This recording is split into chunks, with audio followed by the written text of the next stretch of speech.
we deny, we in the pro-choice movement and in the abortion industry deny that there is anything like post-abortion syndrome.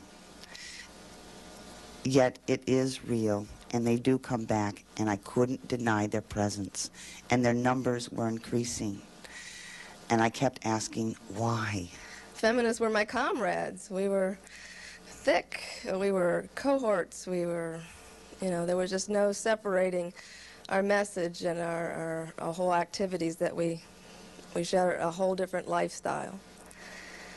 And it is difficult to get out of that lifestyle. It's like a trap. My only desire in the last 70s and early 80s was to become more liberated, powerful, and in accomplishing the goals of ERA and helping my sisters to achieve their cherished equal status. I started out in the pro-choice movement believing that I was helping women, believing that women had the right to choose. They had a right to life. They had a right to go on. I thought when I was counseling women, I was preparing them. I was helping them through a difficult situation so they could go on with their lives. I told them that they were the most important person on this earth, that nothing was more important than them. And once we see you through this difficult situation, once this is over, you can go about your life. You now have a freedom. You can go to college. Guess what, folks? It didn't happen. And I had to stop and say, what's going on? Why isn't this happening? Instead, you're going back out. You're getting pregnant again. You're getting diseases. How am I helping you? And those are the questions that kept gnawing and gnawing and gnawing at me. You see, abortion has gotten so bad, and the greed in abortion has gotten so bad that they don't care about the women. They certainly don't care about the baby. But now the women are dying. So you see, there's a process that happened, and it happens to other people who work in the industry, regardless of what your position is. That's irrelevant to the issue. The industry is motivated, it is driven by money. But there is this secret that nobody talks about, which is we have to pretend, at least pretend, for the sake of image, that we care about someone. Because if people really saw us for the way we are and could really see our heart, abortion would not have the level of respect that it seems to have in the community and this country at large. If it was right, why are they suffering? What have we done? We created a monster, and now we don't know what to do with it. We created a monster so that we could now be pawns to the abortion industry. Those of us women who really still believe in women's rights. Those of us who still believe and care and are pro-woman. Who still believe that we are worth something, we are intelligent, we aren't doormats, we aren't something to be used, and we used ourselves. We abused ourselves. And most of us won't accept it. Most of us can't accept it. Most of the people who work in the abortion industry, those who really care and believe it, can't accept the bad part, can't accept the flaws. Is it because the practice of abortion is so safe that it does not need to be regulated? Or is it because they have something they want to cover up? You may hear the media say, we care about women. You may hear abortionists say, we are standing up for women's rights. We are fighting for women's rights, for the right for you to choose abortion. And that sounds so wonderful. And the American public has bought into that bag of lies. Behind closed doors, we used to joke about the term pro-choice. In our clinic, the only choice you have is what clinic gets your business. There is no choice. When someone would show me a picture of an aborted baby and say to me, "This is abortion," I would agree with them.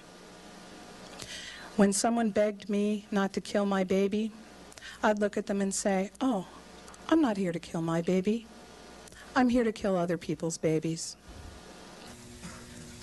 The fact that I was killing children for a living didn't bother me at all, and I knew that's what we were doing. You see, I was an ultrasound technician, so I knew that it was a living baby in the womb, but it just didn't matter, and it didn't bother me. And I too had seen an ultrasound abortion. It was, we did first trimester, well, this was late first trimester, probably early second trimester. Legally, we could do up to 13.7 weeks, give or take. I can't remember offhand what the specific problem was, but we wanted to do the abortion by ultrasound to make sure that we indeed had gotten the entire, all the baby, or as the terminology, we wanted to make sure we had the entire pregnancy. I handled the ultrasound while the doctor performed the procedure, and I directed him while I was watching the screen. I saw the baby pull away. I saw the baby open his mouth. I had seen Silent scream a number of times, but it didn't affect me. To me, it was just more pro-life propaganda. But I couldn't deny what I saw on the screen. After that procedure, I was shaking, literally, but managed to pull it together and continue on with the day. When I was working in the clinic, we had many sidewalk counselors who would show up. I want to tell you what a sidewalk counselor did to us.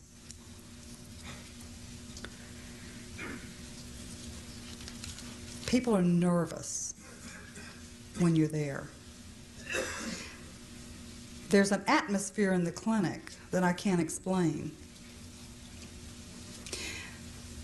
But for the doctors, for the administrators, it's nothing more than annoyance. You're upsetting my staff, you're upsetting my schedule, and you're upsetting my day. The reason I was so bothered by confrontation with you is because you convicted me of my wrongdoing. And I didn't want to hear it. I didn't want to hear it. I didn't want to hear he works in darkness, or there's room for you at the cross, or anything like that. I was terrified. I was terrified. And because I got little glimpses of what I was really doing. You know they kill babies in there. And I'd smart back and I'd say, yeah, I know we do. What are you going to do about it? But it really did. It convicted me of my own sin, and I didn't want to look at it. I couldn't look at it. Planned Parenthood volunteers, escorts, and staff have been instructed not to speak to the pro-life Christians. They have been told this because too many staff and volunteers have been hearing the truth and repenting. But I began to see why they do it. And that's when I really saw why I was so opposed to it for so long. Because they convicted me of my sin. That's why we seek injunctions. That's why we don't want sidewalk counselors on the property. It's not so that you can talk the women out of it. It's so that we can keep doing business as usual with no disruption. As we said at the beginning of this program, things happen in the abortion business every day that would not be tolerated in any other aspect of medicine. Yet, the authorities are unwilling to enact or enforce regulations that would guard women against abortion practitioners who maim and kill them. When I was in the abortion industry and started having the nightmares and started having all of the guilt and feeling that what we were doing was so wrong, I went to a friend of mine who was an abortionist. He didn't work with me, but he worked at a clinic close by. I went to him and told him about all the things that I was feeling, about the nightmares and the guilt. He said that he understood very well because he also had nightmares and that he also had a tremendous amount of guilt. I never asked him why he did abortions, but I knew that he would only do early first trimester pregnancies because once the nervous system started developing in the baby, he would not terminate that pregnancy because he was afraid that he would hurt that baby. So he was a very, very unusual man. But he gave me some good advice. He said, the only thing I can tell you is to follow your heart and do what your conscience tells you to do. I asked him if that's what he was doing. And he said, yeah, I'm working on it. I'd like to think that he would be here today. I'd like to think that he would have come out. But you see, a couple of days after that conversation, he was shot and killed in front of a Pensacola abortion clinic. His name was Dr. David Gunn. I'd still be doing the lab work. I was still putting the babies back together. I was still helping the doctor.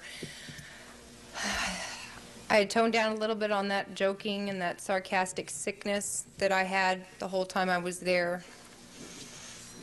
And I was changing. And it got to the point where I hated to be there. I hated abortion. I hated to be there. I hated coming to work, having to be in that room with that abortionist and those women. I wanted to run and scream. I hated it. My way of getting out of now was I was guest speaker at a Virginia Now dinner. I got up to the podium and said, folks, I can't do this anymore. There's something wrong here. And I can no longer be a part of the abortion industry or a part of the pro-choice movement. And as a result, I can no longer be a part of Now. I was asked to leave immediately.